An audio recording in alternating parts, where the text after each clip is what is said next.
En esta oportunidad vamos a escuchar pasajes de las declaraciones que dio el abogado Guillermo Olivera Díaz, quien ha denunciado que el informe de la Comisión Interamericana de Derechos Humanos está sesgado.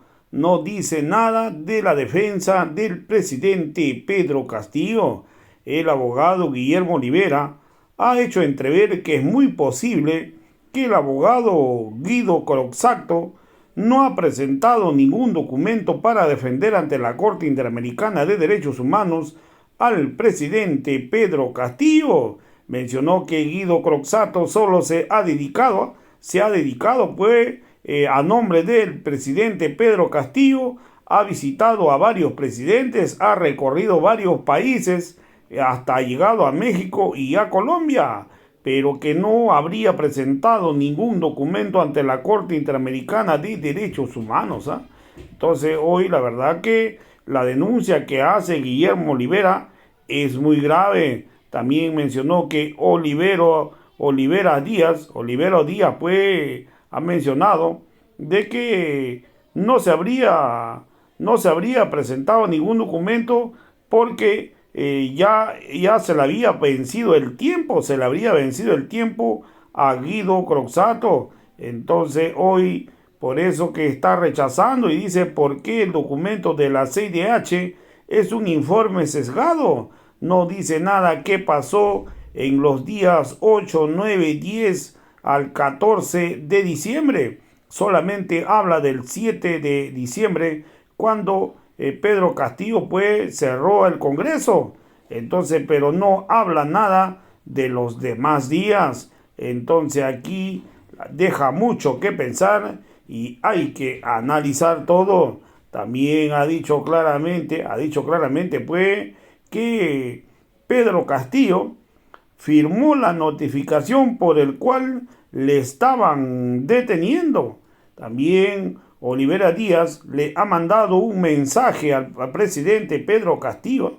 Le ha dicho, abre los ojos, porque Castillo sí fue traicionado. Olivera Díaz dice que Pedro Castillo sí fue traicionado. También mencionó que la fiscal de la Nación habría cometido delito porque no podría haber puesto pues a disposición al presidente Pedro Castillo. Le pidió 7 días de detención a Castillo cuando esto no le correspondía. De acuerdo a la Constitución política, le correspondía la detención de un juez y no a la fiscal de la Nación. Aquí hay mucho por analizar y por investigar. Ojalá los abogados del presidente Pedro Castillo puedan hacer un buen análisis y la interpretación en la defensa del presidente Pedro Castillo. Vamos a escuchar pasajes del análisis que hace al respecto el abogado Guillermo Olivera Díaz. No renuncien por estas falsedades. Dice esta nota de pie de página número 90. CIDH. CIDH significa Comisión Interamericana de Derechos Humanos. Comunicado de prensa número 6322. Ahí termina. 6222. Punto seguido. CIDH, es decir, Comisión Interamericana de Derechos Humanos. Por favor, Wilmer, póngalo al pie de página, que está bajito, es el número 90. Dice, CIDH reitera preocupación por la inestabilidad política en el Perú y su impacto en los derechos humanos. Fecha 25 de marzo del año 2022. 25 de marzo del año 2022. Por favor, están hablando del anuncio leído por Castillo del 7 de diciembre del año 2022, pero ponen pie de página que se refiere a la comisión de marzo del 2022, es decir, 9 meses antes de que suceda el anuncio. Como ustedes ya han seguido conmigo la lectura, pueden darse cuenta que aquí se encuentran en estas 5 líneas 10 falsedades. 10. 1. Horas antes. Primera falsedad. Segunda falsedad, votara. Señores, el 7 de diciembre no ha habido ninguna votación de una moción de vacancia atinente a delitos de corrupción de Castillo, familiares y funcionarios públicos. No ha habido ninguna moción. El 7 de diciembre, horas antes del anuncio, lo único que se votó fue un proyecto de resolución de vacancia. Un proyecto de resolución de vacancia y jamás una moción de vacancia, porque no ha habido una moción de vacancia y menos ha habido una moción de vacancia respecto de los señalamientos de corrupción de Castillo, sus familiares y funcionarios de confianza. No lo ha habido. Estas 10 falsedades que contiene esta página 28, por favor, deben darle vergüenza a los 6 miembros de la comisión. Son 10 falsedades porque jamás ha habido esa votación, jamás ha habido esa moción, jamás ha habido una moción por corrupción de funcionarios, jamás ha habido por corrupción de Castillo, jamás ha habido por corrupción de sus familiares y jamás ha habido una moción de vacancia por corrupción de funcionarios de confianza. Esa moción de vacancia no existe. Por lo tanto, son 10 falsedades en 5 líneas. Si tienen vergüenza, mañana deben renunciar los 6 miembros de esta comisión por vergüenza, por falsarios, porque están cometiendo el delito de falsedad ideológica, agregando 10 falsedades a un documento público como es el informe de una comisión internacional que representa a la OEA y que representa a todos los países que integran al Perú y que representa al Perú. Y como la comisionada del Perú solo ha calentado el asiento, ella misma, que seguramente me está escuchando, porque William Contreras está en contacto conmigo, y William Contreras fue su viceministro de Dina Boluarte, y William Contreras ha tenido a bien ponerme en terna como abogado de Dina Boluarte, como me pusieron en terna como abogado de Pedro Castillo, pero ustedes saben, me subrogado. Entonces, William Contreras tiene, por supuesto, el flyer de Wilmer Domínguez. Él sabe que en este momento estoy leyendo este informe final.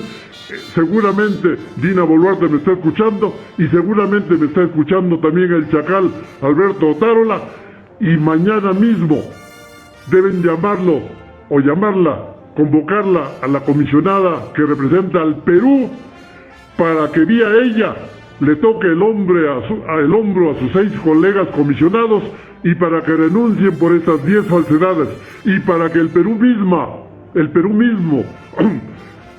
denuncie por falsedad ideológica, es decir, de contenido penal, a estos pseudos comisionados que están insertando en un informe final de una comisión contra un Perú, contra un país, contra un presidente y contra el actual vicepresidente con estas 10 falsedades. Señores, si estas 10 falsedades están en la página 28, ¿cuántas más habrán antes de la página 28? ¿Cuántas más falsedades habrán desde la 28 hasta la 102? Háganse ustedes el inventario. Pero si esta comisión hace increíble este dictamen, este informe, les puedo asegurar que nada es creíble respecto de este informe final, si no es creíble las 10 falsedades a las que me estoy refiriendo y que constan en el mismo texto del informe final.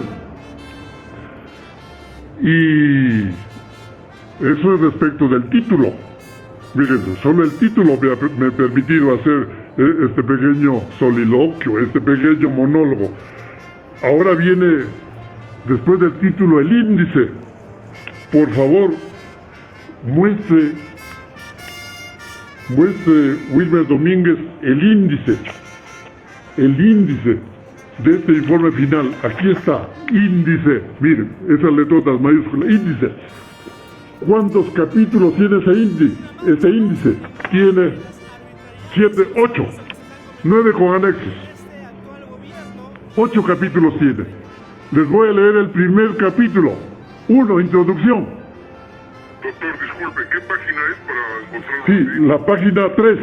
El índice está en la página 3 del informe final. Página 3. Como ve, primero hablo de la 28 y luego me voy a la 3 porque yo no estoy leyendo ningún papel que haya escrito como lee Dina Boluarte. Yo estoy haciendo una exposición oral. Entonces, el capítulo 1 es introducción. El capítulo 2, marco normativo y referencial. El capítulo 3, antecedentes y contexto. El capítulo 4, por favor, rememoren este nombre del capítulo 4. Crisis institucional del 7 de diciembre. ¡Qué lindo! Crisis institucional del 7 de diciembre. Un capítulo, ojo, 7 de diciembre, el anuncio pues 7 de diciembre, un capítulo. Luego, protesta social. Como ven, la protesta social ya no es atinente a Castillo, ni es atinente a Dina Boluarte, salvo en el develamiento de la protesta social vía genocidio y vía crímenes de lesa humanidad. Luego, presuntas violaciones de derechos humanos. Luego, el otro capítulo, iniciativas de diálogo. El capítulo final, casi, conclusiones y recomendaciones. Ahí están los 8 capítulos de ese informe final. Y yo no sé si los amantes de votar en fardo cerrado le pueden preguntar a Walter Ayala. Yo no sé si le pueden preguntar a Eduardo Pachas. Yo no sé si le pueden preguntar a Wilfredo Robles, incluso a Guido Croxatto. Parece que la comisión se olvidó el capítulo de la defensa. Parece que la Comisión Interamericana se olvidó del capítulo relativo a la defensa de los abogados de Castillo. Parece que la comisión se olvidó del escrito que presentó Walter Ayala ante el seno de esta comisión. Parece que esta comisión se olvidó de las, creo que 40 páginas que presentó Eduardo Pachas y Walter Ayala respecto de medidas cautelares ante la comisión. Porque estas 112 páginas del informe final no mencionan ni siquiera el nombre de los abogados mentados. No mencionan ningún argumento de los abogados mentados. Ni siquiera mencionan el escrito inicial de Walter Ayala. Ni siquiera mencionan el escrito de Eduardo Pachas y de Walter Ayala, que se presentó en febrero del año 2022. Y jamás, quizá podrán mencionar el escrito de Guido Croxatto. ¿Saben por qué? Yo soy muy cronológico, ¿no? Yo llegué al Perú el 7 de marzo del año 2023. Estuve casi 3 meses en Europa. Ese día que me referí, que me dijo, te saluda Guido Croxatto querido, fue fines de marzo del año 2023. Por lo tanto, a fines del año 2023, de marzo, Guido Croxatto me estaba pidiendo mi ayuda. Me estaba pidiendo, querido, escríbeme todas las violaciones puntualizadas de las infracciones al debido proceso. Escríbeme todas las violaciones respecto del derecho de defensa vulnerado en favor de Pedro Castillo.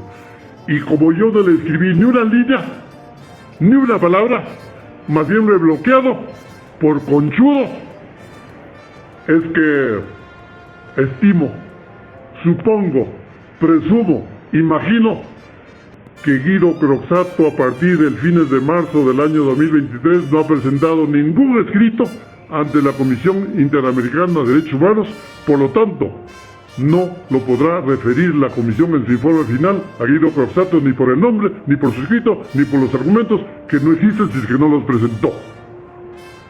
O que nos lo demuestre que se ha presentado, ¿no? En cuyo caso, gravísimo la Comisión que no lo haya referido ni siquiera a la presentación de los escritos, ¿no? ¿Y saben por qué ya no lo habría podido presentar a fines de marzo?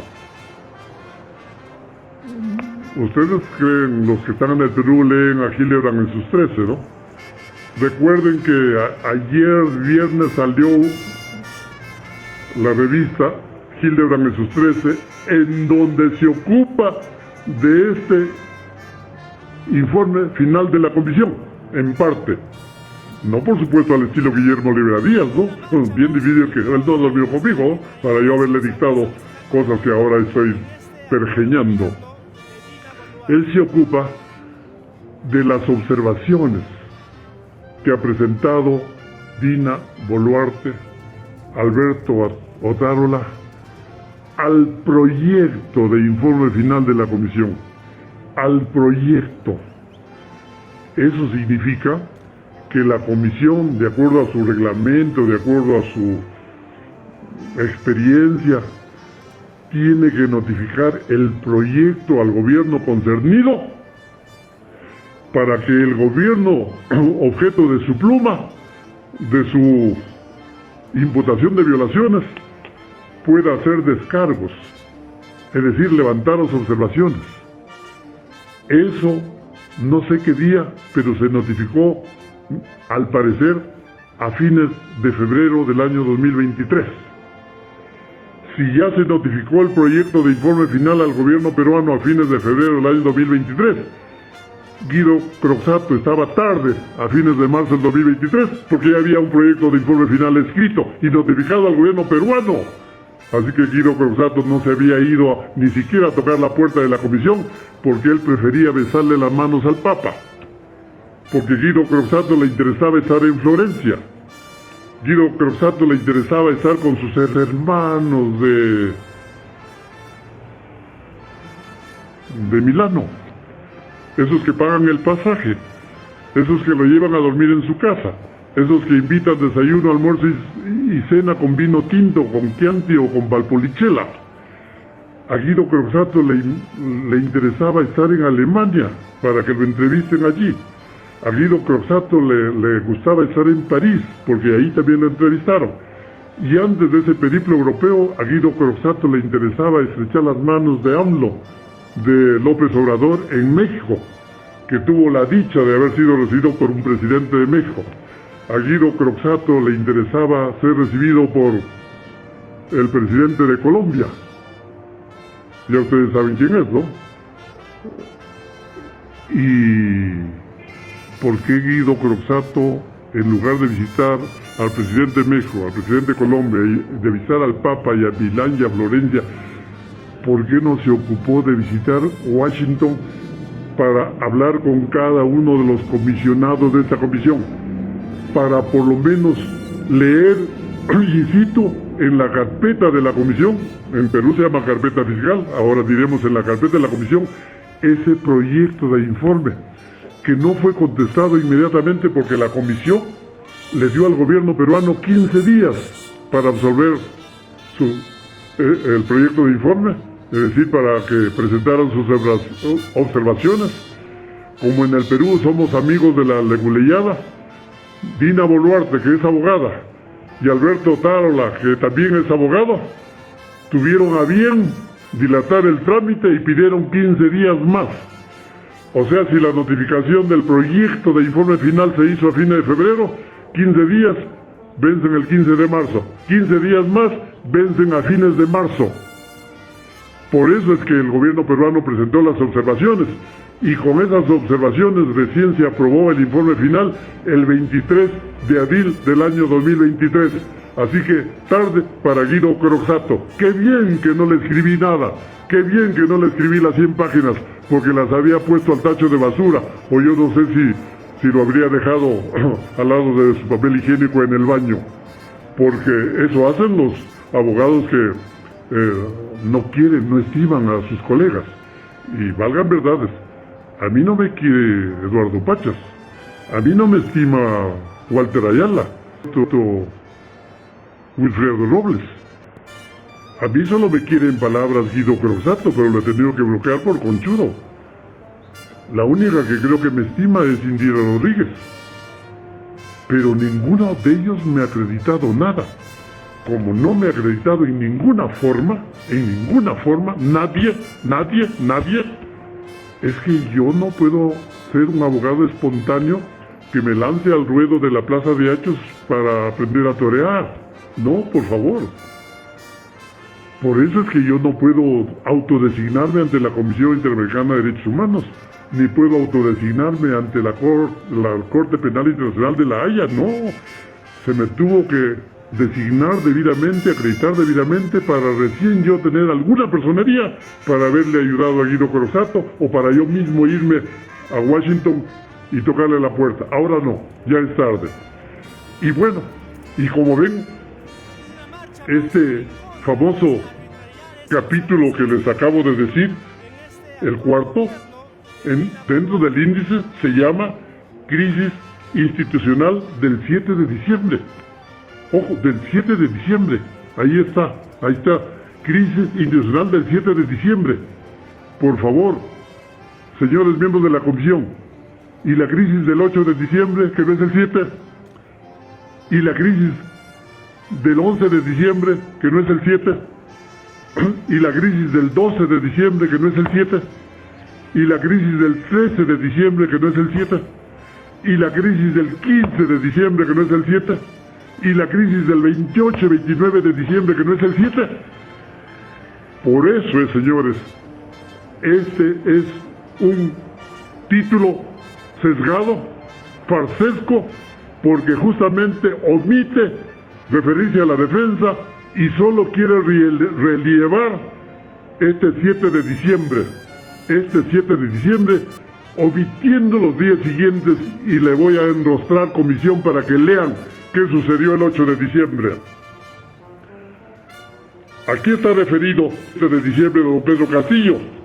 Claro que yo no lo tengo ya que leer, porque la comisión nos lo muestra, ¿no? Aquí está. Crisis institucional del 7 de diciembre. Miren todos los pergaminos que yo he tenido que hacer al estudiar esta crisis institucional del 7 de diciembre. Comienza con el anuncio, ¿no? Pero el 8 de diciembre ya no es el anuncio. El anuncio fue 3 minutos, 4 minutos, 5 minutos. El guarismo no interesa. O 3 o 4 o 5 minutos es lo mismo. Es el anuncio.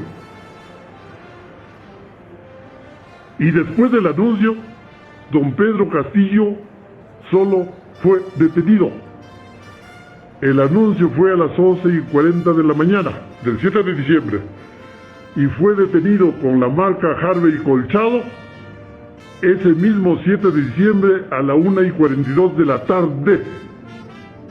Por lo tanto, antes de las 2 horas del anuncio ya lo detuvo Harvey Colchado, introduciendo una metralleta por la ventana del vehículo que estaba en el interior con Pedro Castillo y con su señora y con sus hijos y con Aníbal Torres Vázquez.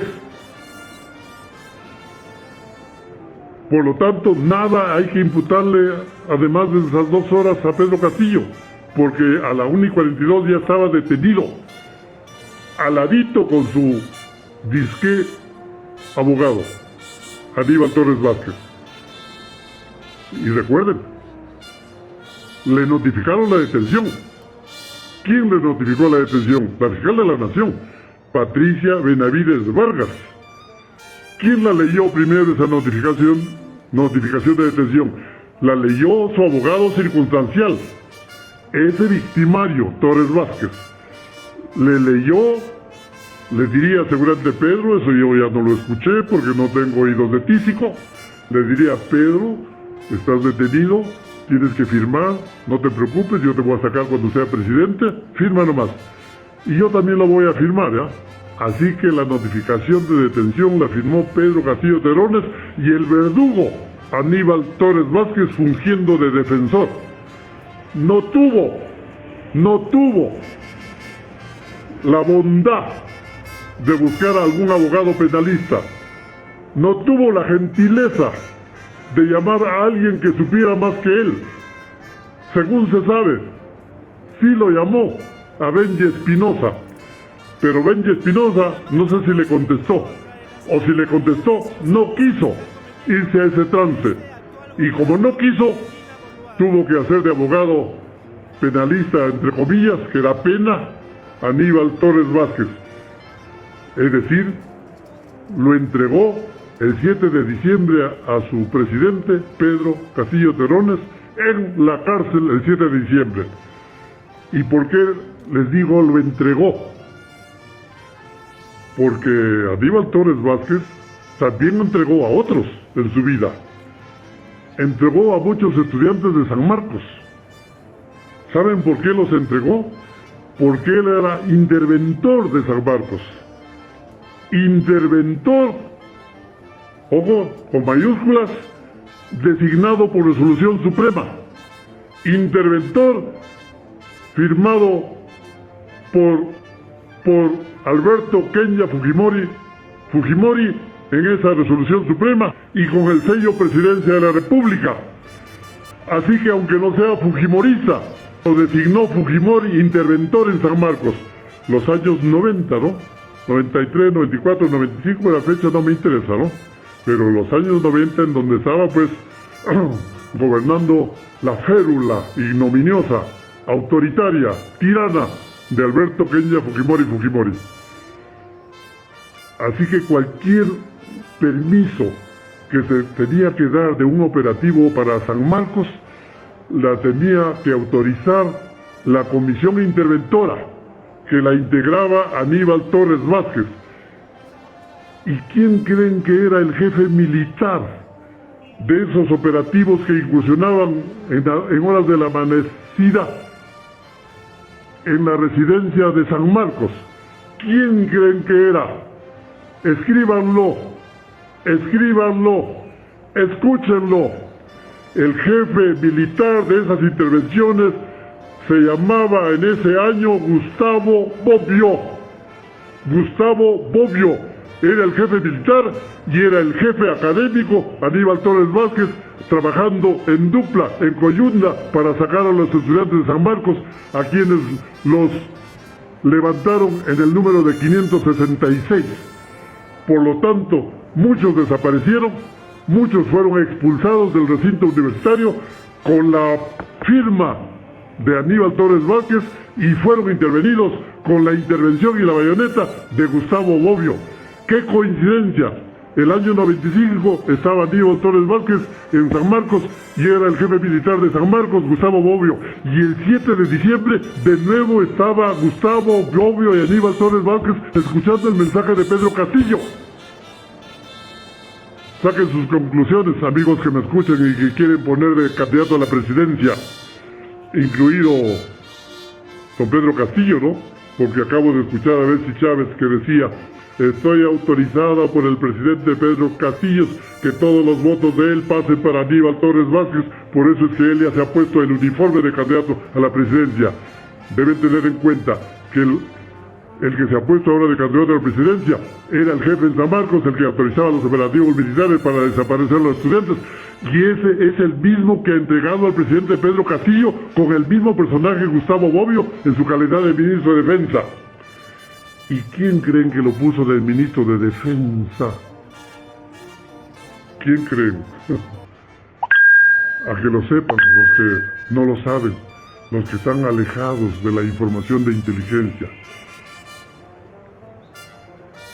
Cuando se encontraba un X día Gustavo Momio por ahí desempleado por la calle deambulando en su carro, recibió la llamada de Aníbal Torres Vázquez a su celular.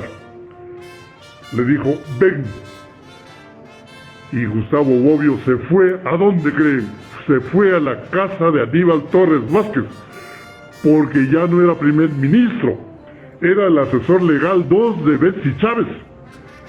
Así que se reunió el año 95 con Gustavo Bobbio y también se reunió antes de que sea ministro de Defensa en su casa Aníbal Torres Vázquez, y por supuesto se lo propuso siendo asesor legal a Betsy Chávez. Betsy Chávez lo propuso formalmente al presidente Castillo y el presidente Castillo lo nombró de ministro de Defensa. Por ahí hay un libro de un ex jefe de la DINIS. Me refiero al general ejército peruano Wilson Barrantes Mendoza. ¿Saben qué dicen de ese libro? Lo pusieron de ministro de Defensa al gato de despensero. Al gato de despensero. El que tiene que negar ahora todo, ¿no? Como también nega Aníbal Torres Vázquez. Pero Como ven, este capítulo se ocupa del 7 de diciembre, pero se olvida del 8. ¿Por qué el 8? Porque esa detención del 7, la reseñada, ya firmada por Torres Vázquez y por Pedro Castillo, pasó a poder de la fiscal de la Nación allí presente, ¿no? Y con esa notificación de detención, Patricia Benavides Vargas, ese mismo día 7 de diciembre, la hora no interesa, presentó un requerimiento de detención provisional judicial de 7 días contra Pedro Castillo. Ojo, pidió requerimiento de detención preliminar provisional judicial de 7 días. Requerimiento escrito ya, porque ya tenía la firma de Aníbal Torres Vázquez y la firma del detenido. Y ese requerimiento escrito se ventiló al día siguiente, 8 de diciembre del año 2022. ¿Quién creen que ventiló ese requerimiento fiscal? El juez de investigación preparatoria, Juan Carlos Sheckley Soria. Y se dictó la detención preliminar judicial de 7 días por obra de un juez supremo a pedido de una fiscal de la Nación. Gracias a Torres Vázquez, gracias a las notificaciones de detención y gracias a que él no había leído ni siquiera el artículo 2 de la Constitución Política del jurista Torres Vázquez. ¿Por qué? ¿Por qué? Porque el artículo 2 de la Constitución Política, inciso 24, parágrafo F, es el único que faculta detener a cualquier persona sin mandato judicial, siempre y cuando se encuentre en delito flagrante, a la policía. Es el único artículo constitucional que le permite a la policía detener en delito flagrante. El único. No hay otro. El único, el artículo 2. Aníbal Torres Vázquez, aunque tardíamente, léelo. Métete a tu baño y léelo. No te lo pongas al water, léelo. ¿Saben qué dice ese artículo 2? Que la policía puede detener. Por lo tanto, pues bienvenido Harvey Colchado deteniendo aunque sea con metralleta, ¿no? Pero ¿qué dice el artículo 2, parágrafo 2 de ese mismo artículo 2? Dice, el detenido, Pedro Castillo Terrones, debe ser puesto a disposición del juez. Puesto a disposición del juez. No lo pusieron a disposición del juez. Lo pusieron a disposición de la Fiscalía de la Nación, bajo la aquiescencia ignorantada de Aníbal Torres Vázquez, porque si él en ese momento me habría llamado para asesorar a Pedro Castillo, yo la habría echado a la fiscal de la Nación, porque a ella no se le tiene que notificar a un detenido en delito flagrante, porque se le tiene que poner a disposición del juez, es decir, del Sheckley Soria. Y si no lo puedo echar a empellones a la fiscal de la Nación aquí presente, presento un habeas corpus, aunque sea vía Benji Espinosa, y lo llevan al juez Sheckley Soria, al local de la prefectura, para que allí aplique la Constitución, poniendo al detenido a disposición del juez y no de la fiscal de la Nación. Pero no, se lo puso a disposición de la fiscal de la Nación, y ella, con su ignorancia superlativa y con su sesgo, porque ella es de alas peruanas, pidió el requerimiento de detención preliminar judicial de 7 días, que no tenía ninguna competencia para hacerlo.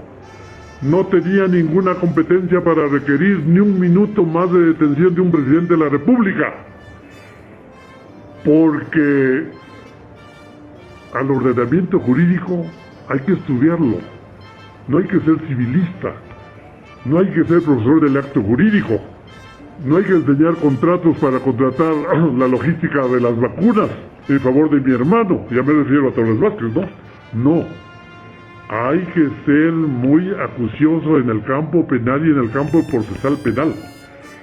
En el campo procesal penal existe el artículo 266 del Código 266 del Código Procesal Penal,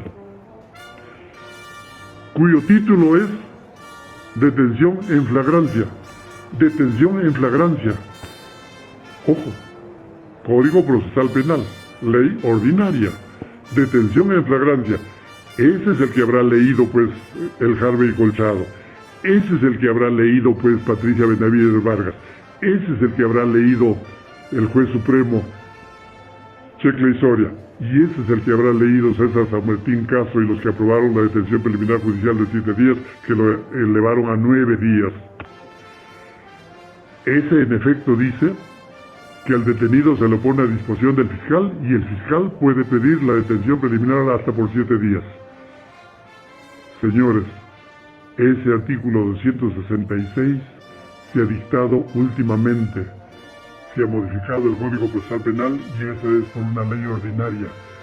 Y una ley ordinaria, como es el entero Código Procesal Penal, no modifica a ningún precepto constitucional. El Código Procesal Penal deja subsistente a todas las normas procesales penales de la Constitución Política.